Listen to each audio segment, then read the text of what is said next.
Baik pemirsa TVR Parlemen dimanapun Anda berada, saat ini saya berada di depan ruang sidang Komisi 6 DPR RI, di mana Komisi 6 DPR RI sedang atau pada waktu ini menggelar rapat dengar pendapat, yaitu salah satunya dengan mitra, yaitu dengan Direktur Utama PT PLN Persero, dengan agenda salah satunya itu pembahasan terkait dengan evaluasi kinerja PT PLN Persero di tahun 2022. Lalu bagaimana sih harapan DPR RI ini terkait dengan PLN ini supaya bisa meningkatkan kinerjanya di tahun 2023. Untuk membahasnya lebih detail, lebih mendalam lagi, saat ini saya akan mengajak Anda pemirsa untuk berbincang-bincang dengan salah satu anggota Komisi 6 DPR RI, yaitu dari fraksi PDI Perjuangan, yaitu Bapak Haris Turino untuk daerah pemilihan Jawa Tengah 9. Baik Pak Haris, tadi Bapak Haris juga menyampaikan terkait dengan evaluasi kinerja PLN di tahun 2022 Pak. Kira-kira tadi Bapak juga ada sedikit membahas terkait dengan oversupply PLN. Nah, itu seperti apa Pak strateginya di 2023 untuk mengatasi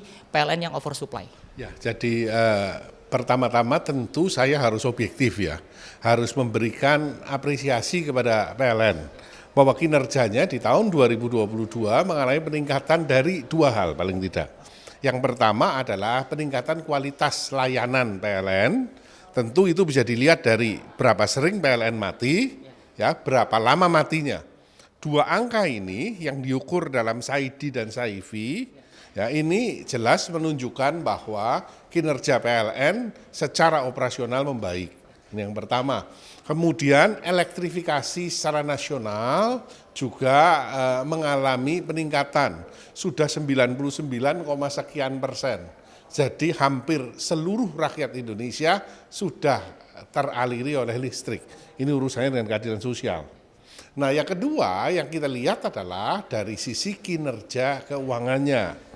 Tadi kelihatan di kinerja keuangannya, di debt service coverage ratio-nya ini mengalami peningkatan dari 1,41 ke 1,97. Sehingga dari sini kelihatan dalam jangka pendek ini keuangan PLN cukup sehat.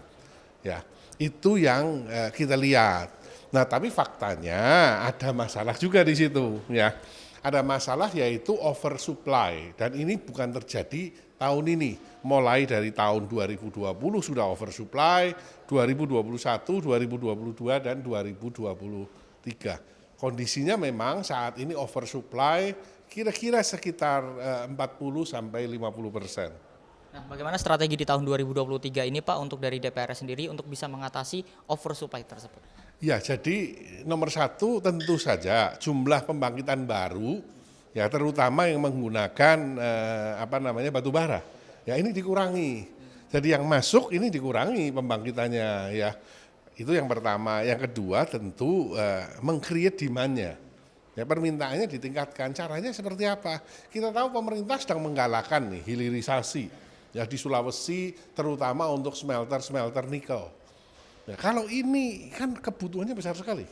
Kalau PLN bisa supply ke sana, tentu nomor satu jumlahnya besar, nomor dua harus stabil, ya kan? Karena ini untuk industri. Nah, kalau dua ini terpenuhi, tentu akan menyerap lagi oversupply-nya. Dan sebenarnya ada satu strategi lagi yang dulu pernah diwacanakan, yaitu mengkonversi dari gas melon subsidi 3 kilo menjadi kompor listrik. Ya, prinsipnya kami sangat mendukung karena berdasarkan hitung-hitungan kami, ya, dari sisi negara itu bisa hemat kira-kira sekitar 30 sampai 45 triliun satu tahun.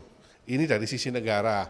Dari sisi masyarakat bisa terjadi penghematan sebesar 10 sampai 15% dengan tarif 450 watt loh. Ya, ini tentu akan sangat membantu mengenai oversupply. Baik. Pak, kalau misalkan tadi kita berbicara terkait dengan Bapak tadi sedikit mengapresiasi kinerja PLN di tahun 2022. Salah satunya mungkin tadi saya mengikuti rapat di dalam itu dengan PLN ini sudah menerapkan pemanfaatan teknologi untuk melayani masyarakat, yaitu melalui PLN Mobile, Pak. Ya. Nah, itu Bapak melihatnya seperti apa? Apakah terobosan ini sudah cukup ini atau ada yang perlu ditingkatkan? Ya, tadi kan menarik sekali yang dipaparkan oleh Pak Dirut ya, Pak Darmo, bahwa tadinya aplikasi ini isinya adalah caci maki kepada PLN dan ratingnya hanya 2,5. Sekarang dengan aplikasi yang baru, ratingnya 4,9 dan downloadernya adalah 35 juta. Ya, tentu ini akan jadi satu hal yang bagus sekali untuk komunikasi antara pelanggan dengan PLN. Selama ini kan seolah-olah yang namanya pelanggan ini hanya objek. Ya, tetapi tadi dipaparkan oleh Dirut bahwa PLN walaupun monopoli di distribusi, tapi sekarang customer centric, customer focus. Nah, tentu ke depannya seperti apa? Nah, data yang dikumpulkan oleh PLN lewat aplikasi ini bisa digunakan oleh pemerintah ya untuk data misalkan mengenai masyarakat miskin. Ini kan sangat berguna sekali karena datanya real ya dan ya tidak bisa dimanipulasi seperti apa-apa. Sehingga ini akan sangat menguntungkan nantinya. Jadi kedepannya masyarakat juga bisa terlayani dengan baik adanya PLN dan secara langsung dan secara cepat tadi Pak ya. Ya, jadi kalau ada gangguan pada sistem kelistrikan di rumah misalkan pakai aplikasi saja.